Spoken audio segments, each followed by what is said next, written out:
a smile on your face when you're moving from place to place. Good morning, good morning, morning, good morning, morning.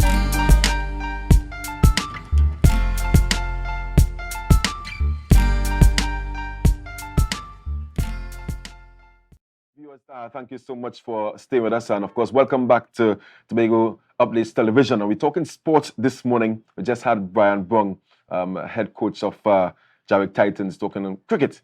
But we're stepping into football. I've never played football before, but I like the game. I like the game, and I like watching the game. I like chatting with fellas who coach the game and have success as well. And this morning I have on set with me this morning, Mr. Downie Marcelle. Yes.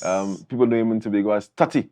Is it only in Tobago or regionally and internationally? Well, wherever I am and persons call me by that name, you know, he will ask me, why you call it Tati? And then I will explain to them why Tati, and then the name will just stick. Right. Tati. Of course, Boa Blasters Youth Academy. I mean, when you watch the papers, you go on social media, I mean, seeing jubilations, all the different things you're seeing. I mean, you guys are having a wonderful season.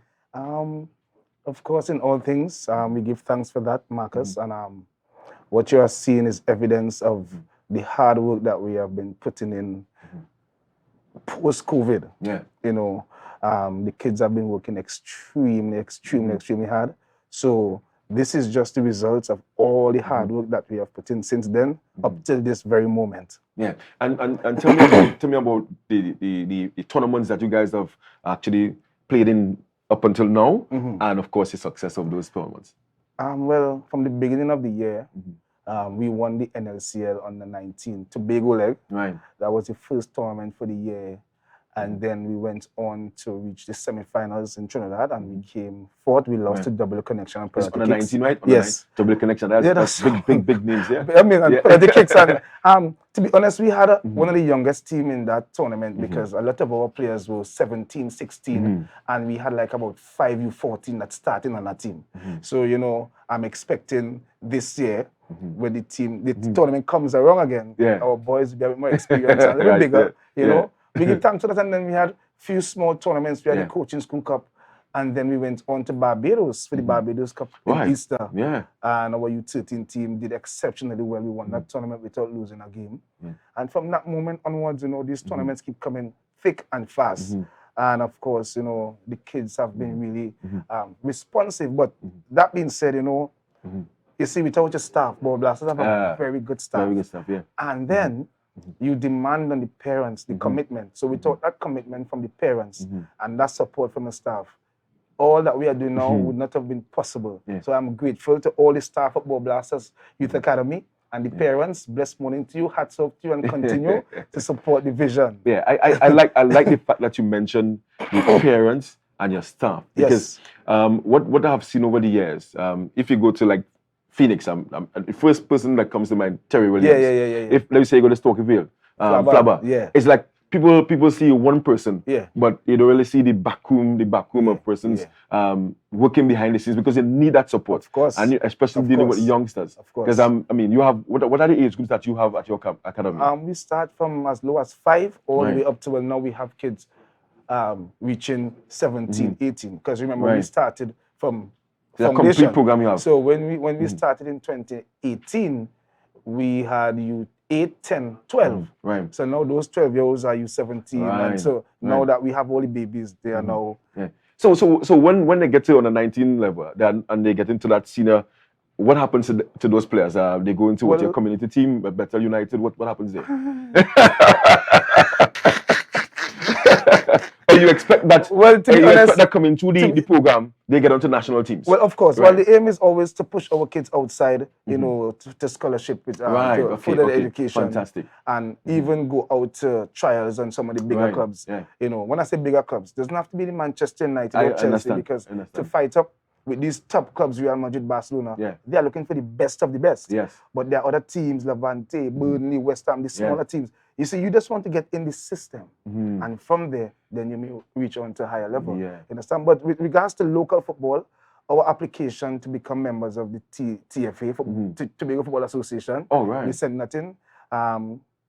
Some good positive results. Yeah, because I've seen that Eagles United, they are now playing in this season. Yes. like Sir Gibbs and That's right. That's right. I can't remember the other guy. Botswain, yes. That's right. And I can tell you that they started those youngsters. They came to the primary school level at Scarborough FC, and they are now playing at the TFA level, senior level. That's right. So you have gone about that application as well. We have to, because remember we have, a sort of different philosophy and approach to the game. And, with some of these teams in this zone, they're not always well organized and well structured. Yes. It will hurt me to lose my children to an environment where players they don't want to come out and train, and these kids come from an environment where we know training is everything. And not even about training, but injuries and motivating and all these different things. That's right. And if you have a structure and you have a support system, because I don't think we pay enough attention to injuries. Sometimes a man might get a lash and I think that's okay. Yes. But what about recovery? And with the system that you have, I'm sure that's going to be taken care of. Definitely. We currently have in Trinidad and Tobago GC Foster. I'm not sure if you've ever heard that name before. No. Dealing with track and field and physical education. They're currently in Trinidad, treating with PE teachers and coaches. I think they have over 65 in total. And I read an article where they mentioned they're from Jamaica, GC Foster from Jamaica. Okay. And they're basically talking about their system in Jamaica, their success system in terms of their track and field program. And they talk about having competitions, regular competitions. And they start from age 3. Right. Regular competitions for age 3 to 6. And then they go up and go up and go up. Is it that your intention is to have your academy participate in regular competitions as a way to gauge, what level you guys are at, and to probably better your programs? Well, of course, most definitely, because you want to put your kids in an environment and play against players who they are not accustomed to play with. So that helps build confidence, right? So especially here locally too, we don't really have much to look forward to more than these small tournaments. And now we are into the secondary school, primary school football season. So some clubs will take a little break, but a club like Ball Blasters, we still have to train. We still have to find days to train because the kids will say, Coach, when we training, and then parents are paying a subscription. Right. So you still have to find a way to make keep sure them engaged. That's right. But at our club, we always try to maintain that level of playing consistently. So we have developed something, a little trick that we have done over the years. But to me, it's nothing to hide. Yeah, of course. Knowledge is power. Knowledge is power. So we have what we call a Sunday league. Right. That Sunday league, we mix you 17, 15, 13s. And this is at Montgomery Recreation Ground, right? And well, sometimes. Sometimes Montgomery. Sometimes we have been pushed around all over the place, but we are Montgomery for now. Yeah. I will not play over. So we engage our kids in that. Yeah. And it's so intense. Yeah. So whenever we go to games, sometimes you hear, different teams say, "Oh, them boys just play well, hard and rough." But it's not that in the Marcus.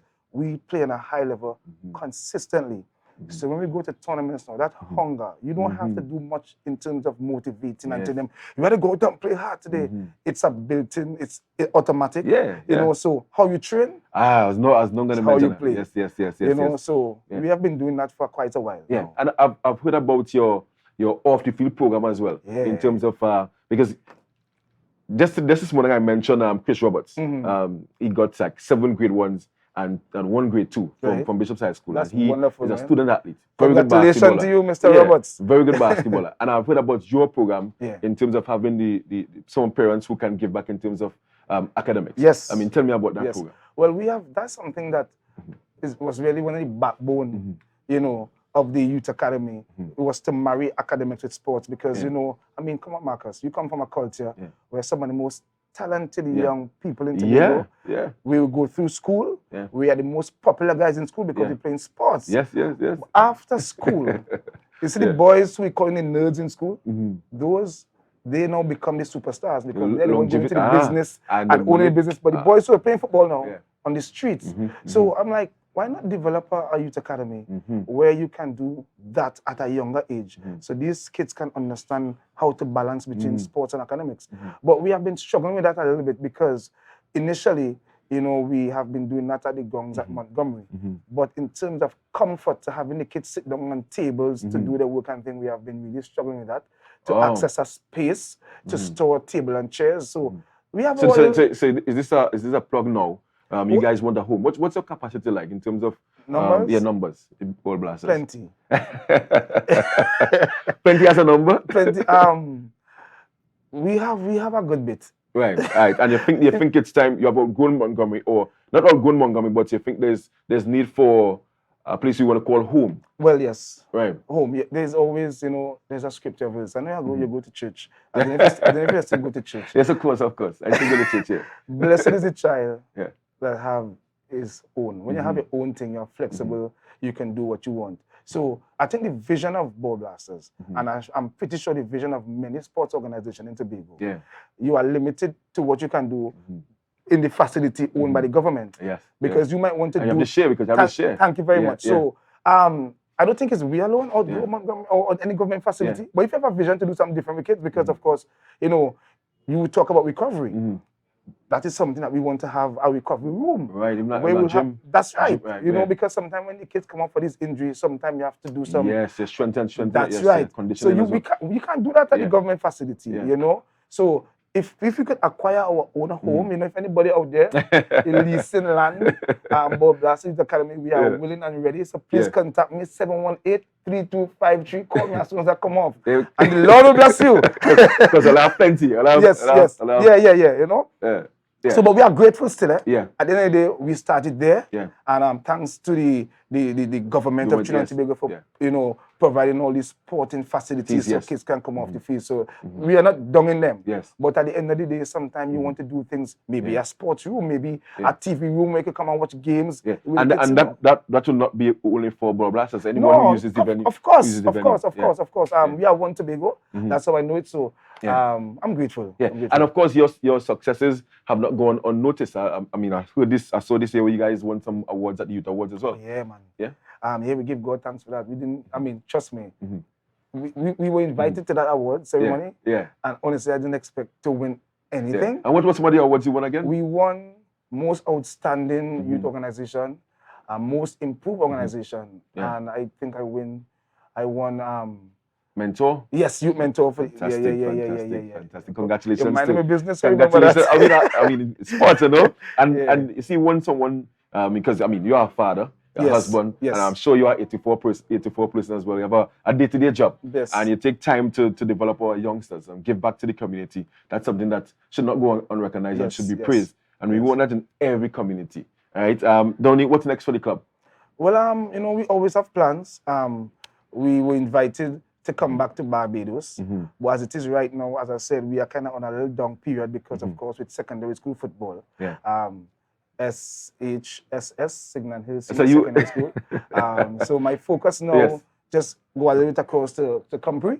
So as it is right now, Ball Blasters, we are just preparing for, I think, the next major tournament in Tobago is the Shackmore. Shackmore, that tournament.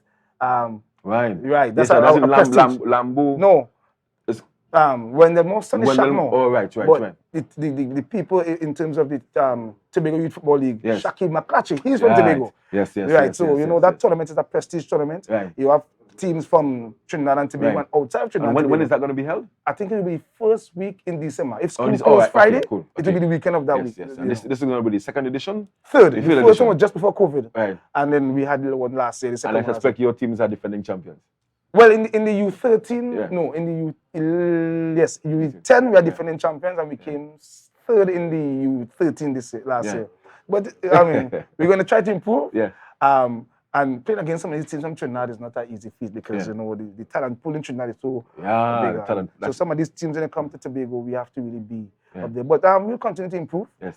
And it's sometimes you learn in defeat. And not all the tournaments you will win.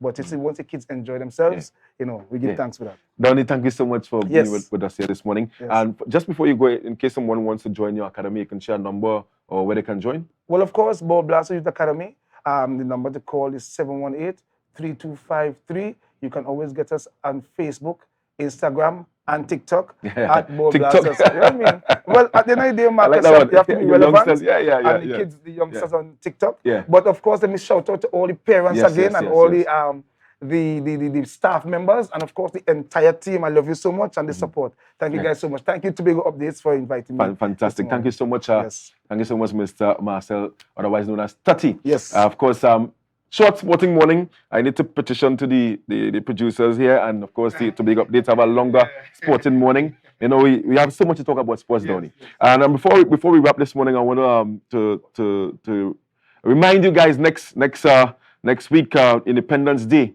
It's not going to be only the parade. After the parade, you come in right down to Milford Road. They're going to have the Tobago Boat Racing Association. They present their first independent regatta and boat show. Yes, I'm looking forward to that. I have a pirogue there. All right, judging boats in water with largest crew. Wow.